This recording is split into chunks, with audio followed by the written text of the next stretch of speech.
being mindful of how our behavior affects others, whether it's online or in person, in business or social situations. And it's really simple. If we just take a breath and we slow down a little bit, slow down, and put ourselves in other people's shoes, because we've either been through something or we're going through something or we will go through something. And oftentimes, if you put yourself in another person's shoes and just take a breath and be a little bit patient, it goes a long, long way.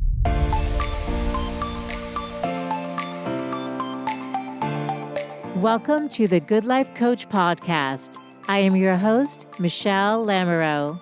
The intention of this show is to awaken you to your fullest potential.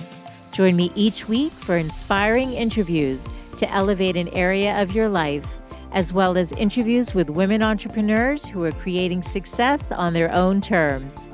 Each episode provides actionable tips to guide you to design a life you love. Hey friends, it's Michelle Lamoureux. Welcome back to the Good Life Coach podcast. Today, we are going to be tackling some of your etiquette questions, both professionally and personally. And joining us today is a trusted authority, and I would call the queen of etiquette, Jacqueline Whitmore, who's been an authority in the field of business etiquette and international protocol for how many decades now? Well, over 2 decades. Yeah, a long time. She's the author of Business Class Etiquette Essentials for Success at Work and Poised for Success, Mastering the 4 Qualities that Distinguish Outstanding Professionals. Welcome, Jacqueline. Hello, Michelle. Thank you. So nice to see you. I love talking etiquette. You've been on the show before, and I think I told you it's just something that I was raised with being aware of. But there's always different situations that maybe change and you don't know how to navigate. And that's why you do the work that you do to help both companies and individuals learn how to navigate maybe either difficult conversations or business challenges. And so today I thought it would be cool to start with some of the business challenges, because I'm wondering how the landscape has changed. I mean, you've written 2 business books on etiquette. What have you seen, especially with so many people working from home? Any specific challenges that companies are calling you about or individuals asking for help with? Well, you're right. The landscape has changed, and the pandemic changed everything for all of us. It was as if we were sent to our rooms for 2.5 years and told to stay there until things got better. And so when COVID hit, I was getting calls from the media to talk about handshaking etiquette, social distancing, Zoom etiquette, all these things that have never been written about in the past. And I'm now the authority on the pandemic etiquette. And it was, there were no guidelines. And a lot of times I would go on Facebook and I would do a poll and I would ask my followers, what would you do in this situation? And oftentimes, if you listen to your community, they'll tell you what you need to hear. And so a lot of times I came up with my own answers, but I also shared the answers of others with the media. Now that we're getting back out into the world and we're working in offices again, I am getting calls from corporations again to come and speak in person, which is great. And I believe that people want to know how to interact with each other. There's been this craving for connection for the last 2.5 years. And a lot of us have been living in loneliness and isolation. Yep. And so when we go to parties now, when we go to office events, we're not really sure how to interact with other people. And now we have so many generations within the workforce, from Gen Z all the way up to the boomers and beyond. So people don't know how to communicate anymore. And we're anxious, we're stressed out, we're temperamental, and people aren't necessarily thinking about etiquette and minding their manners. And so I'm eager to be back out and working again in the workplace and helping people learn how to connect again. Yeah. I have a friend who works 2 days from home and 3 days in the office. And she told me when she's in the office and they are doing a meeting, everyone does it from their office over Zoom in the actual building. They're not even meeting in person even though they could. Like, talk about anxious, right? And stress, like people, it's just amazing to me that in 2 years, so much of our ability to be social and connect, which is such a natural part of being human, sort of Mhm. unraveled itself. And how do you build credibility and trustworthiness when you're not face to face with people in Yeah. your own office anymore? How do Yeah. you build friendships? It's Yeah. really difficult. That's sad. Haven't heard that before. Well, that took me by surprise when she said that. It made me laugh a little, mostly because I was like, "That's unbelievable!" Like, it's not actually funny. It is sad is actually the right word. I thought it was sad, and who knows? Maybe I don't know why. I mean, I guess maybe I don't know. Maybe that is fear of just breathing too close to other people. I don't know. Although I was just recently on an airplane, and I would say that most people were not masked. So, like, some things have gone back to normal, but I feel like in the work setting, maybe not so much. I agree. I was on a plane recently, and hardly anyone wore a mask. And um, I think people are just nervous. Some people are still scared and anxious. Yeah. And how can you be polite and anxious at the same time? I don't know. That's interesting. Right. Because if you're anxious, you're sort of self-focused, Yes. right? Versus social is outwardly focused, right? Trying to make an actual connection. And And you then know, yeah, there's the generation that grew up with a smartphone in their hand. yeah, And for example, the Gen Zs, they aren't into going to the office parties. They want to keep work separate from their yeah, social life.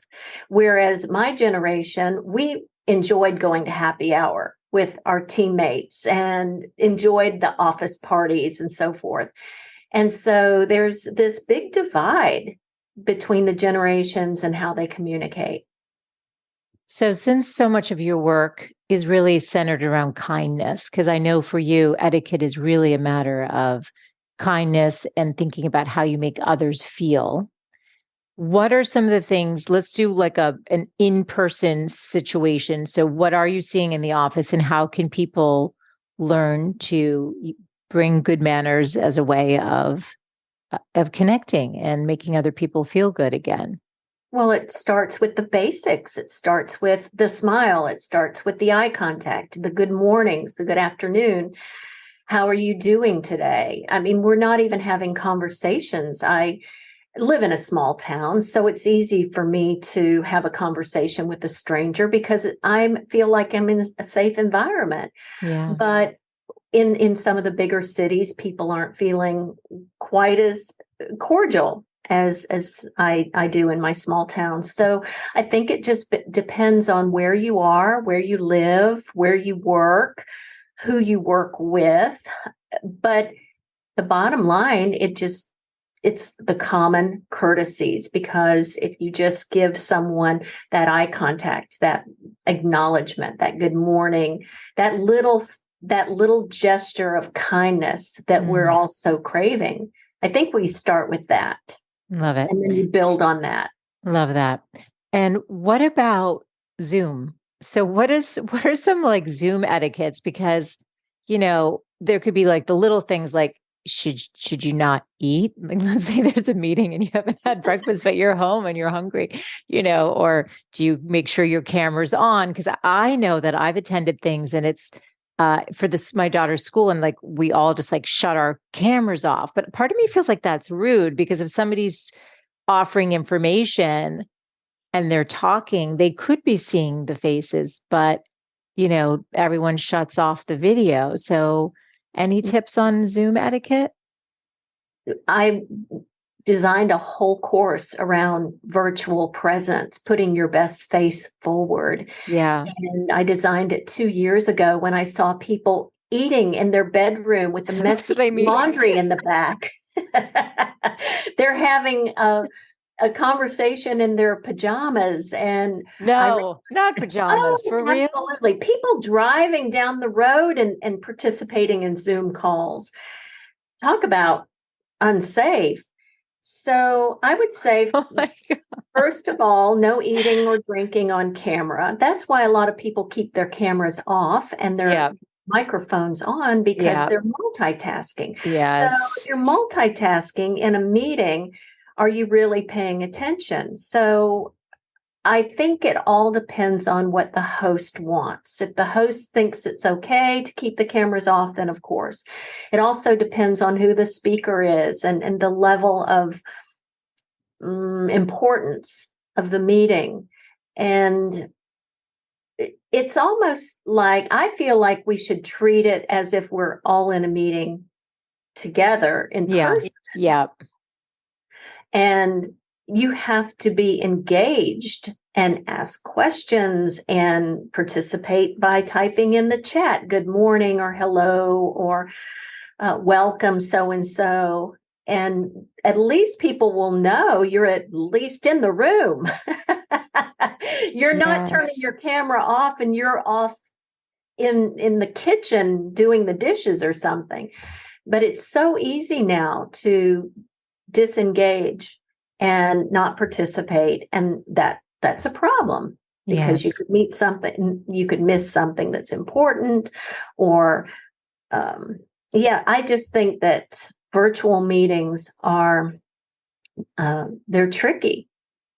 So you have to follow the host's lead, and that means the host needs to set the guidelines in advance. Yep.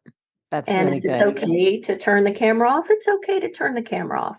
I feel bad when I'm not on camera because I feel like I need to Yeah.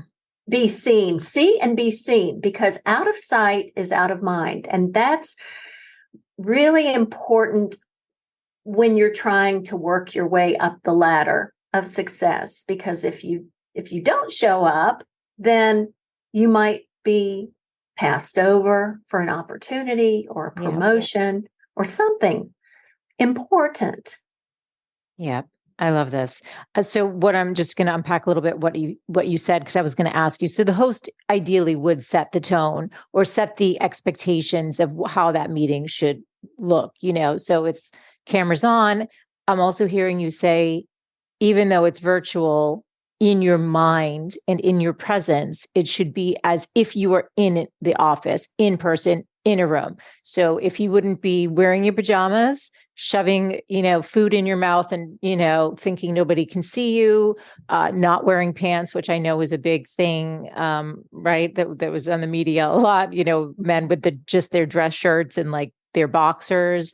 You know what I mean? Show up as if you are really showing up in person. Well, at least from the waist up, yes. So it is. Well, that's what it sounds like. There was a lot of waist up stuff going on. Okay, so you're okay with that as long as they're presentable waist up, and then full presence. Full presence. Don't be multitasking. Don't be distracted.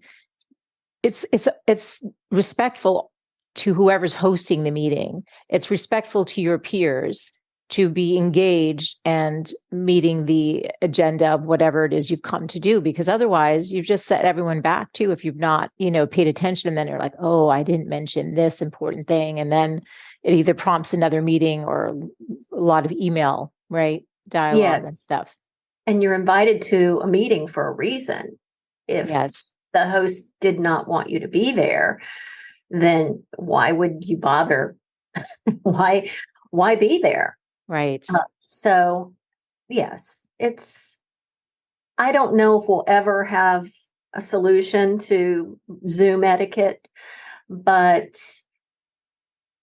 I will say, if you want to get ahead and you need to show up, and you need to show your face, and you Yep. need to participate, and you need Yep. to stay engaged. You need to ask questions, because if you just sit back and don't say a word and your camera's off, who knows if you're there or not?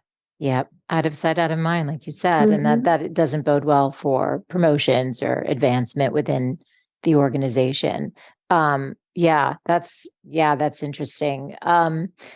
What, just from your book, so what are, because you did write the business class etiquette essentials for success at work. Any key tips that are still relevant today in the landscape? I'm sure they are, that there's some of your favorite that you always want to have people thinking about. Well, that book was written in 2005, and I believe that the tips that I included in that book are still relevant today. That book was unique in that I didn't want to come across as necessarily the expert in that book, although you naturally do. But what I did, I decided to do something no one else in my industry had ever done before. I decided I was going to interview some of the top managers and CEOs around the country and get their perspective on etiquette and ask them, Love that. what are your etiquette pet peeves? How did you get promoted? What do you recommend for others in your organization who want to be promoted? And it was an education for me to hear what all these teachers, I call them teachers, had to Yes. say about their perspective of etiquette and manners. So I Wow. learned a tremendous amount by listening to their life stories and their experiences, because at the time when I wrote the book, I was probably in my early 40s. And well, I don't know, 2005. We'll do the math. I'm 58 now. It was a long time ago. I learned so much by just listening to other Mm, people. And yeah. then at the end, of course, I put my spin on it. But there's a chapter on dining etiquette. I don't think dining etiquette has changed much in the last 50 years. There's a chapter on meeting etiquette. Now, of course, we could include a chapter on virtual presence. Yes. There's a chapter on networking, and we could include a chapter on virtual networking. There's a chapter on, oh goodness, dressing.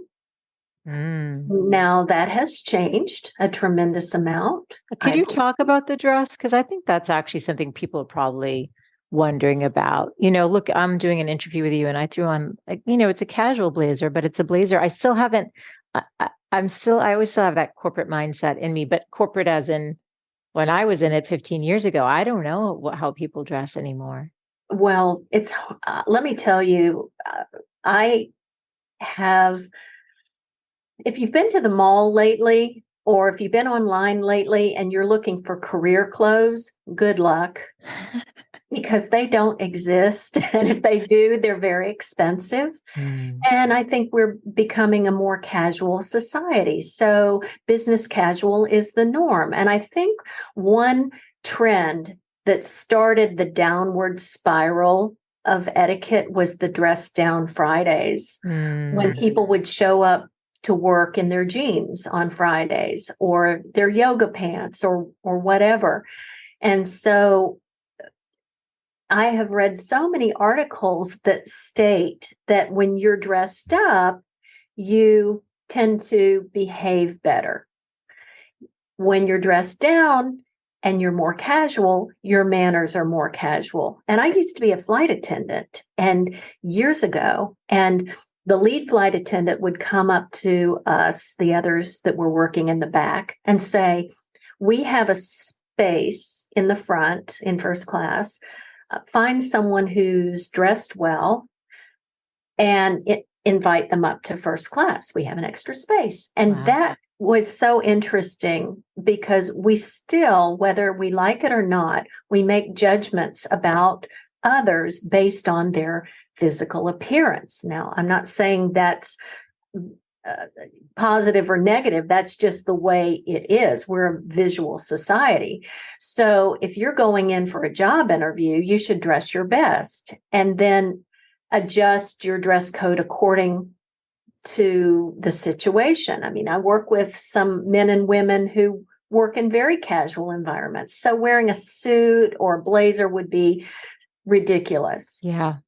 So I also believe in dressing for your client's comfort, not your own. Mm. And so you might be perfectly comfortable in baggy pants and t-shirts or jeans.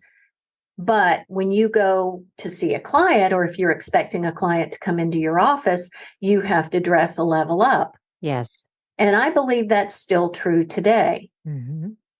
Absolutely. And it's interesting that there'd be research about how you dress impacts how you show up in the world. Because I do feel that. It's probably why I do throw on a blazer and, feel put together. Because if I were sitting here in sweats or something, I don't know. I think it would feel more like, hey, Jacqueline, let's catch up. And maybe it would just be, there would be a different tone to the whole interview. I think it absolutely makes a huge difference in being aware of your environment. And then it's interesting with the airlines, because if you watch old movies, Mm-hmm.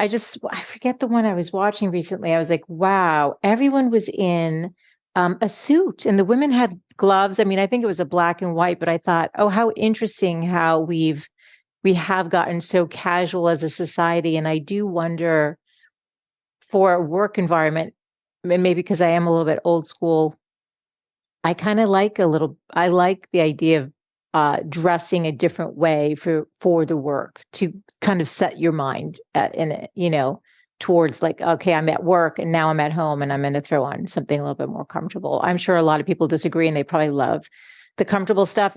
So complicated. It really is complicated. Well, I posted to my audience, any questions. We've got an amazing etiquette expert coming on. What are your questions? So if you want to, these are going to be from the audience to tackle. So this is some that are on people's minds. These are more personally related. If you send a gift and don't hear back, is it okay to reach out and make sure they got it? Absolutely. Absolutely. If you send a person a gift and you don't have a tracking number, I mean, almost everything can be tracked now via the post office or Amazon or some other method. But let's say you don't have a way to track and you sent the gift and a few weeks have gone by. Now you have to give it some time. And if some time has passed and you're starting to wonder, you might want to send a quick text. Hope you had a happy holiday. Did you receive the gift that I sent? It could have gotten lost in the mail. Yeah. Who knows? And Yeah. if it did and things happen, then you can go back to where you purchased it and then do some research and find out if it was sent or if it was missing or broken or whatever. So I say it's okay. Okay, awesome. Well, so let me do a follow-on to that isn't there. And should you expect a thank you card, or is what's now okay? Like I think of like if your grandparents send you something and it's clothes or whatever, like send a picture with you in it. I think, or an uncle, like they want to see that you are getting the enjoyment. Like just because it's family, sometimes I think people get a little lax on that. And I'm a little old school. Like I think let that grandparent or family member feel good about the aunt or uncle about what they've sent your kids. I don't know. What are your thoughts on the thank you card and how to address like the gratitude portion? Mm-hmm. I too was raised just like you. And my mother insisted that when we received a $5 bill from my grandmother, that we sit down and write a thank you note. It wasn't necessarily the amount, but it was just the gesture. And we were instructed to respond to that gift. Nowadays, people don't do that. The young people don't send thank you notes. They don't even know what a thank you note is or how to write a thank you note by hand. I don't even think handwriting is taught in schools anymore. But I would say it's definitely a parent or grandparent or guardian's responsibility to teach the younger generation the importance of acknowledging a gift. And of course, the best way is a handwritten thank you note.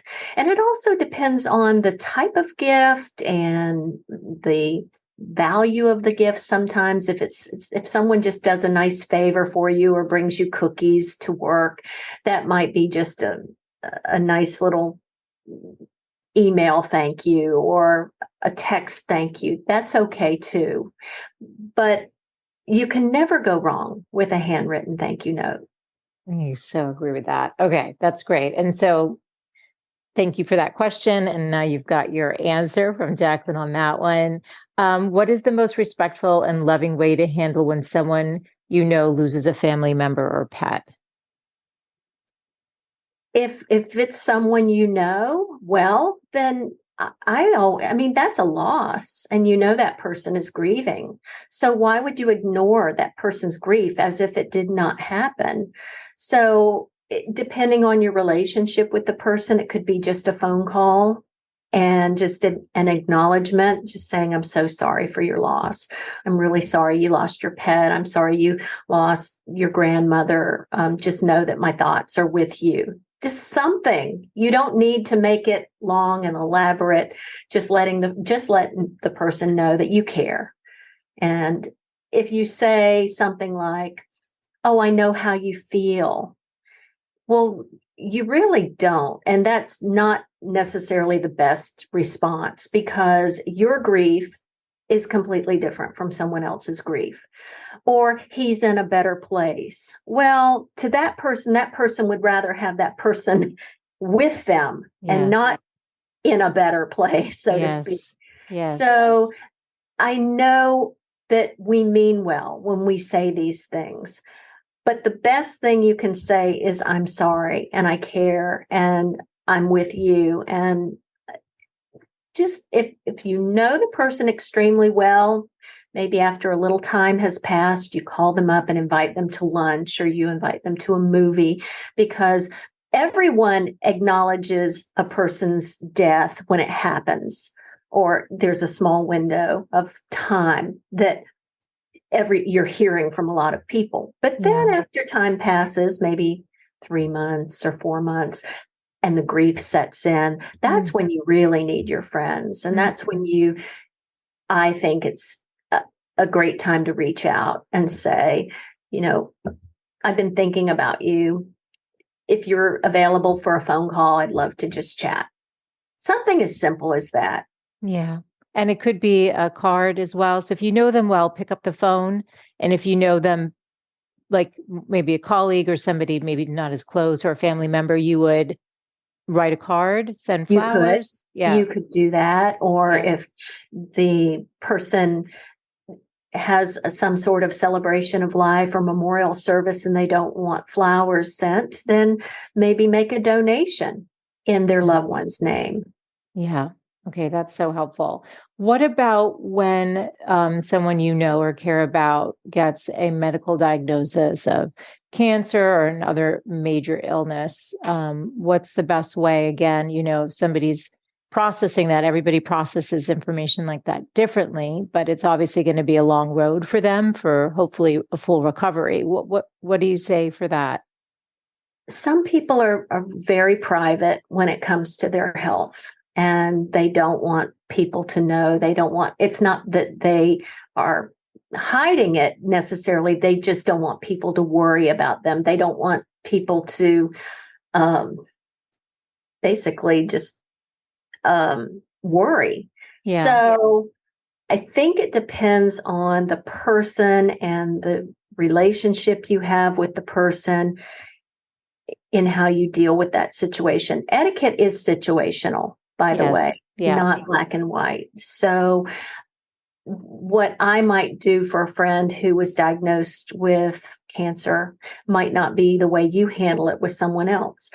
But I would say, if you know the person well and they're making it public, then I would certainly reach out and just maybe even send them a little care package with a little note thinking of you.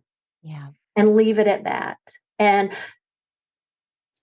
try not to ask probing questions. How did it happen? How long have you had it? When you start asking a lot of questions, then it puts that person in an uncomfortable situation. Now, if you know the person extremely well and they volunteer the information, or you can ask them those types of questions, okay, that's fine. But to ask a stranger or someone at work that you don't know well, all these probing questions, that's probably not the best thing to do. Yeah, that's really helpful. And if it is someone you're close with and they do want support, though, I've read once, like, don't say, how can I help? Because it's putting the burden on them. But oftentimes we don't necessarily know if you're not in the same, let's say, city or state.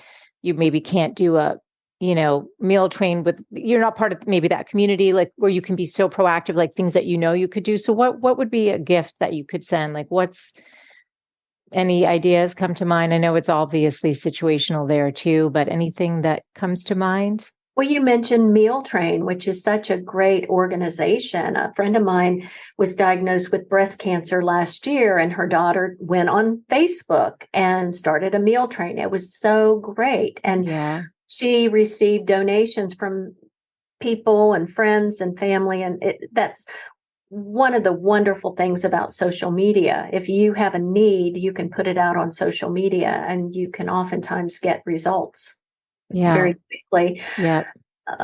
Some people just need an ear, someone to listen to them. They don't want flowers and candy and gifts. And other people want to grieve privately and process what is happening, and then let them decide when they're going to open up and talk. So I think it just depends on the person and the situation. Yeah. And sometimes that person just wants some space. But if you're going to do something for the person, follow through. Don't just say, oh, let's get together. Well, they're so inundated with doctor's visits, and they're sorting out doctor bills and all these other things that go along with dealing with an illness. They're not going to remember to call people. So a lot of times it's just sending a little note. I will tell you, a friend of mine had cancer last year, and she wasn't even that close of a friend. She was really a friend of a friend, but she had a similar type of cancer that I had years ago. I had the early stages of cervical cancer back in 2000.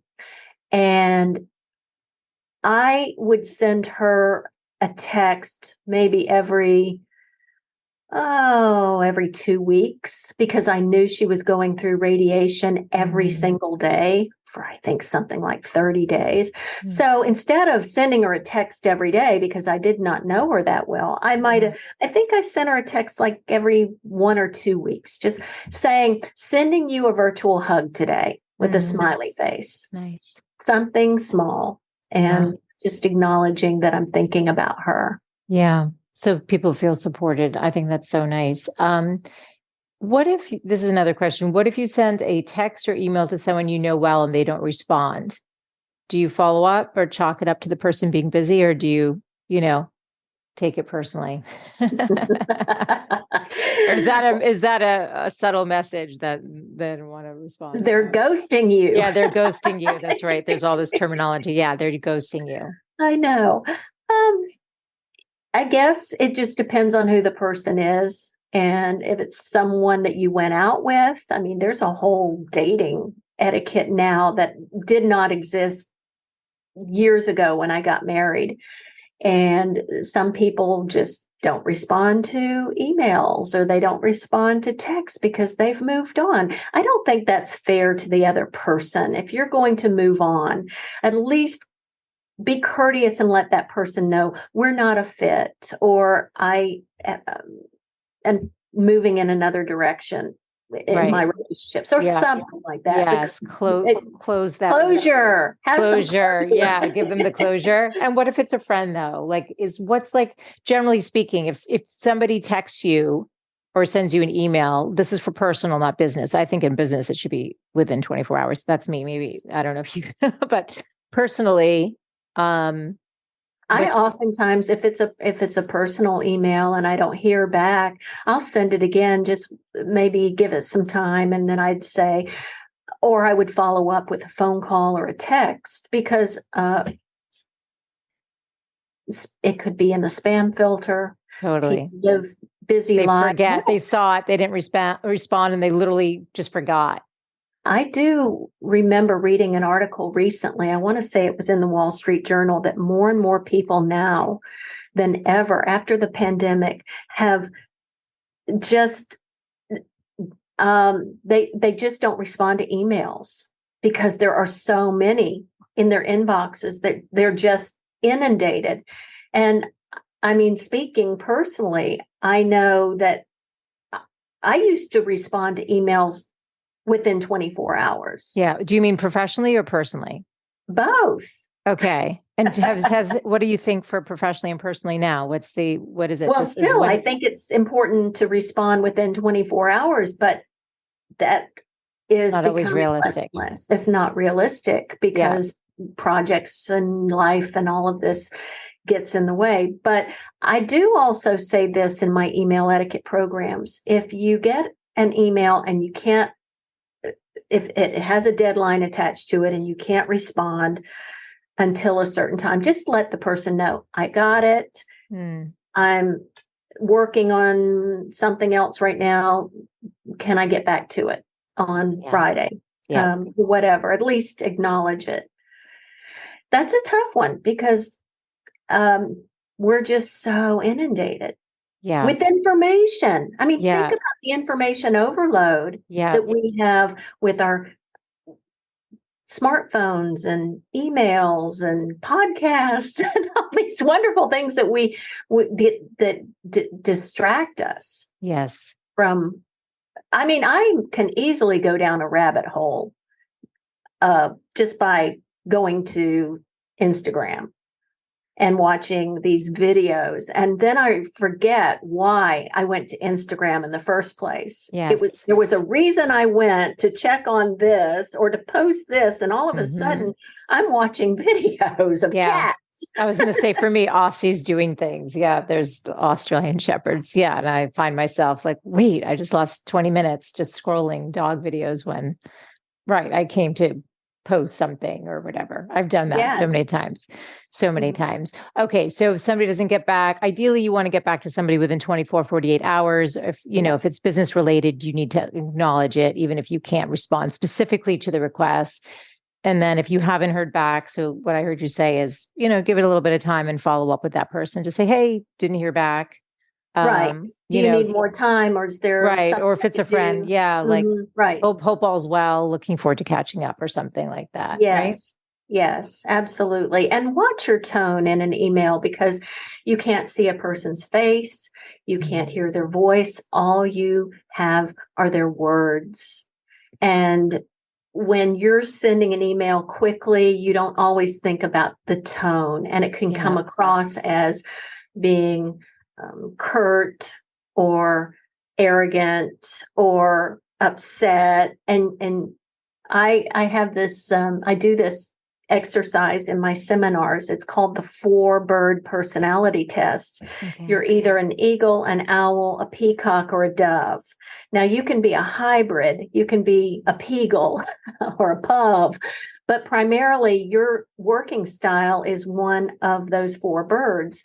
And if you're an eagle dealing with a dove, oftentimes you have to soften what you say or how you say it because that person could be a little sensitive. So there are so many different ways to communicate, and email is the most confusing way because you can't see a person's face. You don't hear the tone. That's right. You don't, it's not the face to face. Yeah. That's really important. We've covered a lot today, both the business and then thank you for the people who submitted questions. Anything you want to add, Jacqueline, before we sign off today? I would just add what I said in my previous podcast with you. Etiquette is not necessarily about forks and knives. It's based on the art of knowing how to treat other people. and being mindful of how our behavior affects others, whether it's online or in person, in business or social situations. And it's really simple. If we just take a breath and we slow down a little bit, slow down, Yeah. and put ourselves in other people's shoes, because we've either been through something, or we're going through something, or we will go through something. And oftentimes, if you put yourself in another person's shoes and just take a breath and be a little bit patient, it goes a long, long way. Yes. So, Thank you for that. So true. I love the way you approach etiquette. I've not interacted with any other etiquette experts, but your heart and your intention of being, spreading kindness and goodness in the world is so evident in everything that you do. All of the show notes for today will be found at thegoodlifecoach.com, but you can also find Jacqueline directly at her website, which is etiquetteexpert.com. On Instagram and Facebook, it's Jacqueline, Jacqueline Whitmore. So that's Whitmore. And these links will be on my website, or on Twitter, it's Etiquette Expert. Thank you for your time today, Jacqueline. Always a pleasure to connect with you. Oh, Michelle, thank you. And if anyone wants to go to my website, there is a free ebook that I wrote called Master Your Mingle Ability, and they can download that immediately. And tell us where that is too. So why don't you just repeat the URL? And if is it on the homepage? Yeah, go ahead. Yes, it's on the homepage, and the URL is etiquetteexpert.com. And the ebook is titled Master Your Mingle Ability. Perfect. Thank you for that too. That's so generous. Thanks so much, Jacqueline. I hope you have a great holiday season too. Thank you, Michelle. Thanks so much for tuning in today. I hope you gained some new information or inspiration for your life. That is the essence of this show, is to really wake up to what's possible for you, to reclaim your beautiful voice, and to really learn to love and prioritize yourself. So if you gained any value from any of the conversations you've tuned into, make sure to subscribe on your favorite podcast player. You can do that right now on your phone. And please do consider leaving a rating and review if you have yet to do so on Apple Podcasts. It's actually how more women can find the show, and I really want to grow a community of women who are loving themselves and living full on. So thank you as always for tuning in, and I look forward to reconnecting with you next Wednesday. Bye for now.